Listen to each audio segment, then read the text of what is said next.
Iya basebenzela abaliko iya basebenzela abakholwayo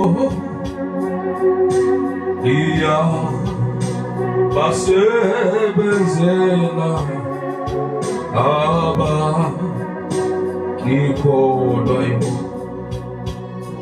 iya abasebenzela abakholwayo iya basebenzela abakholwayo iya abasebenzela abakholwayo iya basebenzela abakholwayo iyasebenza liya abasebenzela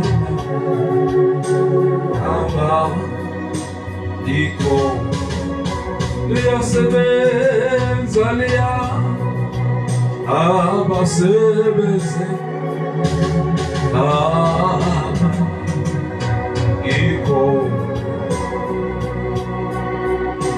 liya basebenzela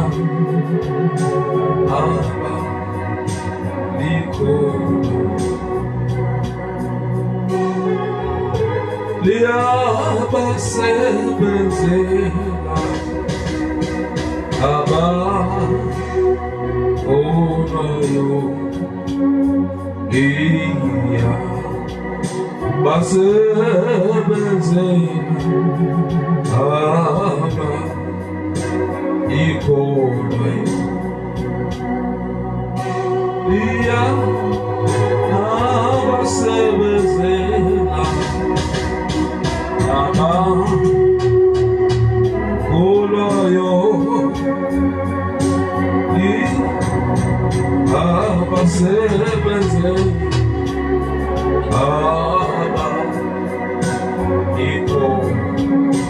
iyasebenza liya abasebenzela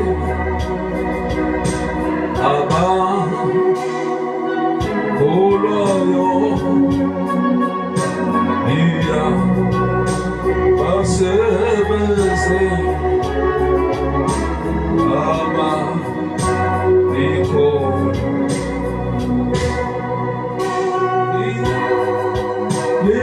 basebenzela abakholwayo iya basebenzela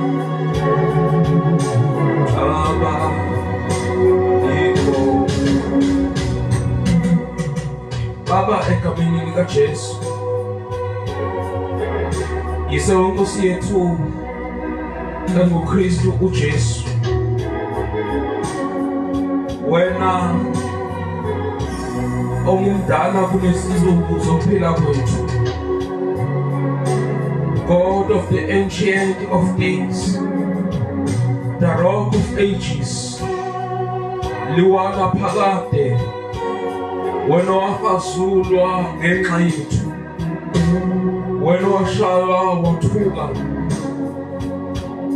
wabathenga abantu wabathengela uNkulunkulu ngegazi lakho ngonyama yomndeni wesizwe sakaJuda mbande kaDavide mlilo dlayo lobo ngathethi manga nginguye ungikhola igama lakho wena oqala nokugcina uAlpha noOmega wena olizibulo lezidalwa zonke.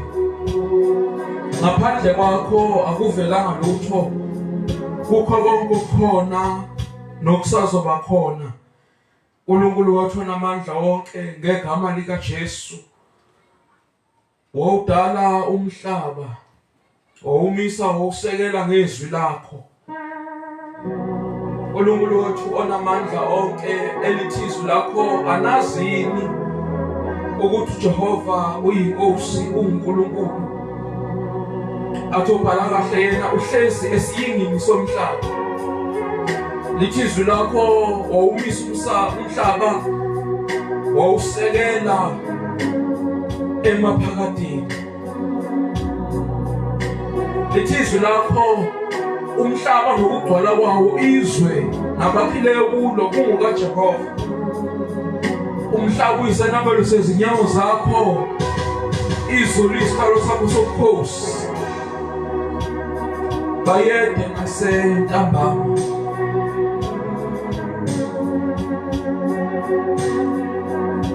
bayede wena omdala kunezinsuku. We come before you unto the throne of grace, the mercy seat of the Father, where we shall receive mercy and grace to help us in our time of need. Sesikhona egameni likaKristu Jesu waseNazaretha, dumo lonke namandla nenkazimulo nobukhosi bungobakho egameni likaJesu Kristu waseNazaretha. Hallelujah, amen.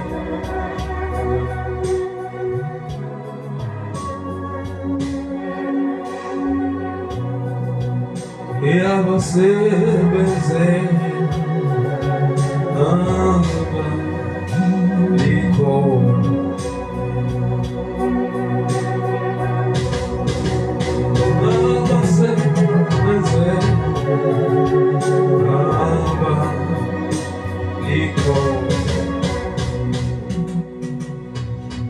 You know, sometimes ngiyabingelela egameni likaJesu. Ngiyabingelela abazalwane bonke bandla likaNkulunkulu. You know, sometimes uma sidumisa, we're not just singing just for the entertainment njengoba benza abanye, but we understand ukuthi sithini, futhi we understand ukuthi sisho kubani. Abana nje uma sihlabelela sidumisa uNkulunkulu, we're not just singing, but we mean what we are saying, and we know whom we are saying to, because indumiso, it is not about art. Yabona uma uyi-artist, dlula ukuba yi-artist, because the artist is for the entertainment. But uma umntwana kaNkulunkulu uya-understanda ukuthi it is more than artist ukuhlabelela, but it is reverence unto the Almighty, ukuhlabelela kumdumiso uNkulunkulu. So uma sihlabelela sihlabeleli nje, but that's why it is kwaNkulunkulu siyeza isikhathi. Uma ufunda uJohane chapter number 4 verse number 23, it is kwaNkulunkulu siyeza isikhathi la abadumisa uBaba, abadumisa uNkulunkulu bayakumdumisa ngomoya nangeqiniso. They shall worship the Father in truth and in spirit. In truth and in spirit means siyazi ukuthi sithini kuye. Siyazi sithini. Number 2, siyazi ukuthi sithini kuye. Bazalwane bami, indumiso. Oh, Jesu. Bathi angithi indumiso inomnikazi, inomnini. abantu abazomdumisa kahle uNkulunkulu ngomoya nangeqiniso, abantu abazanayo naye are the people who know him, ukuthi who he is, who really he is. Then uzokwazi ukumdumisa, because uma nje wenza nje ukuthi ngiyahlabelela ngiyadumisa njengoba nakho siyazi ukuthi masifika enkonzweni siqala no. You must understand. Sing with understanding.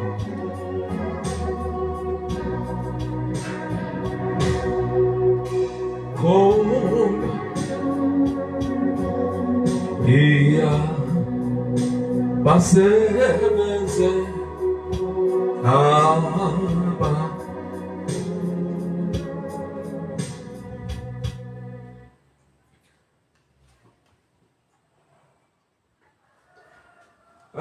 uyabona lo mhlabeleli njengoba nje ngikhuluma kanje, I've mentioned yesterday lo mhlabeleli for a long time. Mina ayikhulume ngami for a long time. Ngicabanga ukuthi ukhuluma ngegama likaJehova, ukhuluma ngezwi ukuthi liyabasebenzela abalikhola, but I've discovered something ukuthi it also speak of the anointing, ugcobo, intambiso, ugcobo, intambiso, umqondiso uyabasebenzela abawukholwayo. Ugcobo luyabasebenzela abalukholayo. Recognize the anointing, recognize the grace that is in front of you. Ngaleso sikhathi uma uNkulunkulu ebeke igrace ethile kuleyo ndawo leyo, noma ebeke ugcobo oluthile kuleyo ndawo leyo, kumele silulalele, kumele sihloniphe ukuze lusebenzele. Uma uNkulunkulu elibekile leyo grace ngaleso sikhathi leso kuleyo ndawo leyo, ugcobo elibekile, uma abantu bengahloniphi luyadlula, and malidlula abantu bazosala befana, not ukuthi uNkulunkulu bengekho kule ndawo, bekhona uNkulunkulu. It's just that abantu bakuleyo ndawo they didn't understand or recognize the anointing, so lwadlula ugcobo basala befana. uNkulunkulu uyafika and uyasebenza kumuntu to read in the spiritual waves, to read in the spiritual realm what God is doing right now. Ugcobo liyasebenza, luyabasebenzela abalikholwayo, luyabasebenzela abalikholwayo. You know, miracles, imangaliso ziyenzeka. God performed a miracle, but a miracle incike kwi-faith yomuntu. Uma uNkulunkulu ekhuluma something ukuthi izokwenzeka, lokho kukhuluma kwaNkulunkulu kumele kuhlangane nenhliziyo ekholwayo for a miracle to happen. That's why we worship kwindumiso. Uma sesiya ezwini sisuke silungisa inhliziyo zethu ukuze uma liwa and be able to comprehend what God is saying.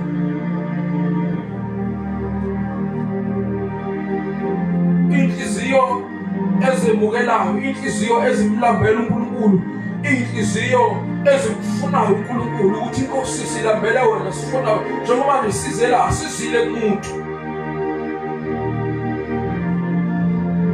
Then God is beginning to work. Uma abantu beyivulile inhliziyo, That's why every time uma uJesu enza umqondiso ummangaliso egameni likaJesu bese ethi ukukholwa wakho kukusindisile. Because ummangaliso ukhona, intambiso ikhona, the grace is here, but kumele ihlangabezane nenhliziyo ekholwayo for that miracle to happen.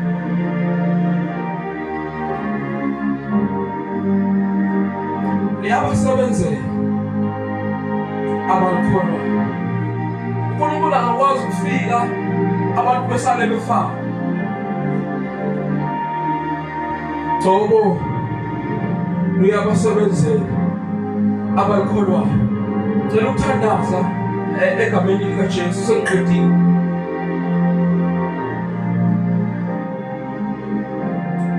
Indaba yami namhlanje ila egameni likaJesu ukuthi singabantwana bakaNkulunkulu.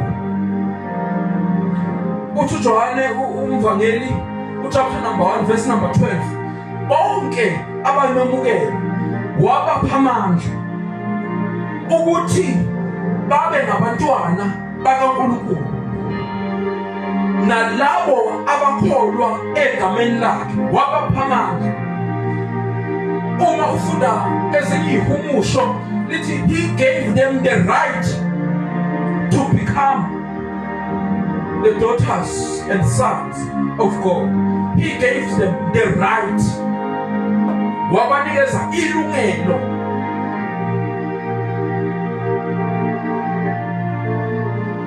Umuntu ke onelungelo ngeke umphikise. Umuntu onelungelo ngeke ubenze lutho because uvikelwa ilungelo, uvikelwa igunya, the authority. So we have the authority to become the sons of God.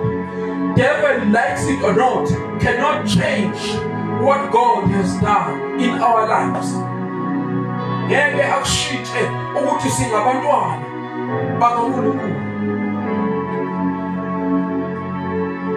Because sanikezwa igunya, a right, the authority. Sivikelwe i-authority. Devil cannot strip us of our identity, which we are the sons of God. Egameni likaJesu. So ke uthi umpostoli uPaul mayibhala kwabaseRoma, uthi umpostoli Paul chapter number 8 verse number 16, it is uNkulunkulu bonke abamemukela wabapha amandla. Okay, uthi umpostoli Paul asamukeliswanga umoya wobugwala ukuba sibuye sesabe, kodwa samukeliswa umoya wamandla esikhala ngaye kuye sithi Abba Baba. Samukeliswa umoya wobuntwana. Amen. Isho njalo samukeliswa umoya wobuntwana esikhala ngaye kuye sithi Abba Baba. Sithi Abba Baba, Father, ngoba ungumzali wethu.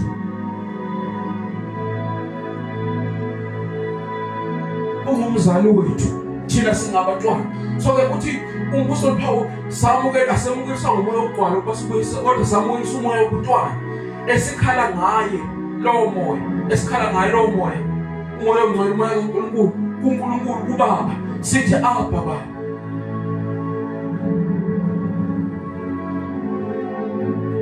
Abantu abazo understanda ukuthi uNkulunkulu ungubaba, because kunamalungelo, kunama rights abantwana,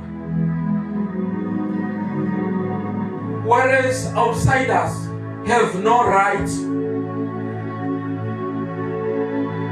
So then Satan will try everything to strip off your right. Then understand ukuthi ubani uNkulunkulu, then amalungelo akho uzophucwa kalula. Yabona nje, it is our right in Christ ukuthi asiguli. Ukugula akunamandla phezu kwethu. Izifo ayinamandla phezu kwethu. How come ilizwi kaNkulunkulu ngemivimbo yakhe saphiliswa 2000 years ago? By his stripes we were healed. It is our right in Christ. But uma singa-understand ukuthi singobani namalungelo ethu azosilahlekela, sizogula siphaze sife.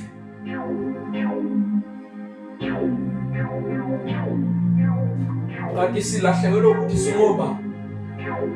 Asamukeliswa umoya wokugwala ukuba sibuye sesabo, kodwa samukeliswa umoya wobuntwana esikhala ngaye kuye sithi Abba Baba. Number 2, sengithandaza uJohane umpostoli uthi chapter 3 uthi bhekani. Uma ulifunda there is an exclamation mark okushuthi wayethi behold, qaphelani, bhekani. Uthando asinike lona uBaba uyise, sesithiwa singabantwana bakhe. La afika kuqede khona athi futhi siyibo. Ase agcizelele ngene athi futhi siyibo. So ke uyikhuluma lento lesanibangana ukuthi kodwa wabazalwane bhekani uthando asinike lona uBaba uyise, sesithiwa singabantwana futhi siyibo. Asithi khona izinto ezazimphilisa ukuthi ngempela singabantwana, uyagcizelela egcine uthi futhi siyibo. Futhi siyibo. Futhi siyibo. Bhekani uthando asinike lona uBaba, sesithiwa singabantwana bakhe futhi siyibo. Uma sifika kuKristu, number 1, sathola igunya, ilungelo, a right and the authority ukuthi sibe ngabantwana. Number 2, sathola uthando. Elithi kaNkulunkulu uthi abantu umpostoli Johane akakhulumi nge-right or authority le uPawuli akhuluma ngayo nabanye, but yena ukhuluma ngothando, uthi bhekani uthando. So ke sanikezwa igunya nelungelo lokuba ngabantwana. Number 2, sanikezwa uthando. Lithi izwi kaNkulunkulu ukufunda amaRoma chapter 5. Izwi kaNkulunkulu uthando lokaNkulunkulu lutheliwe enhliziyweni zethu ngomoya ongcwele esimphiweyo. Uthi uPaul Paul mayibhala kwabaseKorinte athi uthando lukaKristu luyasiqhubezela. Luthi carry on brother, continue brother, the love of God.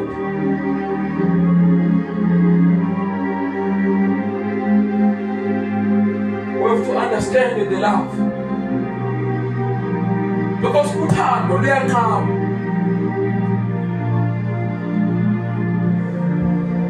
Luyanqaba emazulwini. Kwakuzakala ukuthi ubani ozosiyela emhlabeni ayobuyisa abantu ababuyisele kuNkulunkulu. Izwi kaNkulunkulu wathuleka ezulwini kangange-hour, kuthuleka kuthenzwa engekho phakamayo ukuthi uzokwehla emhlabeni ayosindisa umuntu. Izwi kaNkulunkulu after leso sikhathi lapho kuthulekile laphakama uNkulunkulu Jesus Christ, waphakama uJesu wama wathi uzokwehla emhlabeni. Wavuka zinsela, wavuka uthando olumangalisayo ngomuntu. Wadala uNkulunkulu, wadala ubukhosi, wehla weza emhlabeni.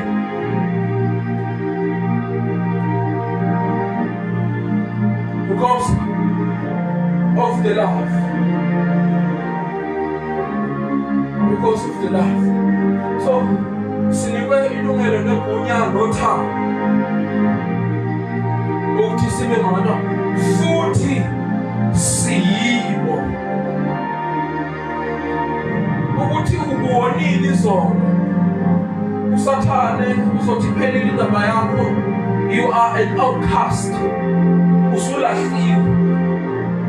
But umbuye uzibuyisele uyakwamukela. There's now no condemnation to those who are in Christ. Akusekho ukulahla. Akusekho ukulahla. Because of this great love. Phela uthando lungako asinike lo uyiso. That's why imagine lapha egameni likaJesu uma ebhala obhala kahle yena umphostoli uJohane uthi yazini bantwanyana kodwa angisho lokhu uthi nona, kodwa yazini ukuthi uma omunye wenu sinommeli kuyisi umuntu uKristu Jesu osimele. So ukuthi kuwonile izono usathane sikhodema ekulahla ukhona ummeli uyasibusela ukuthi ungabi umlahla. That is the kind of love the Father has loved us by. Beka uthando lungako asinike lona uyisi. Sesithiwa singabantwana bakhe asiye emthandazweni.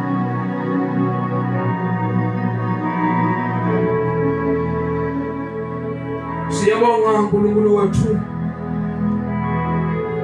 ngothando lungako sithande ngani. Wadela amazulu, wadela uNkulunkulu ukuze sibe nalelungelo naleli gunya lobuntwana elalahleka ensimini yase-Edeni. Egameni likaJesu sibongele uNkulunkulu wethu ongcwele ngegama likaJesu nantambama ukuba setafuleni ukuphulaphula uNkulunkulu wethu namandla wonke ngegama likaJesu. Ngiyathandaza uNkulunkulu wethu namandla wonke egameni likaJesu. Bless each and everyone that have given ear unto your word and have washed his life. Ngegama likaKristu Jesu waseNazaretha, uJesu lapho konke okuhle nomusa uyasilandela. Ngegama likaJesu uNkulunkulu wethu ongcwele khuluma indaba ezinhle. Ngegama likaKristu Jesu seliyoshona ilanga. uNkulunkulu wethu namandla wonke kukhona osengawenza. uNkulunkulu wethu namandla wonke egameni likaKristu Jesu. uNkulunkulu wethu namandla wonke ukusimangalisa. Ngegama likaJesu ngiyathandaza. uNkulunkulu wethu namandla wonke ubenzele umusa. uNkulunkulu wethu namandla wonke ngegama likaJesu fulfill and answer them. uNkulunkulu wethu namandla wonke of their request. Egameni likaJesu udumo lonke lungolwakho namandla likaSimulo nobukhosi. Phakama mana njalo sinciphe thina singabantwana uNkulunkulu. Wenzele ubuhle nokudunyiswa kwegama likaJesu. Sibongile, we give you all the honor and the glory. For thine is the kingdom, the power, and the glory forever and ever. Hallelujah. Amen.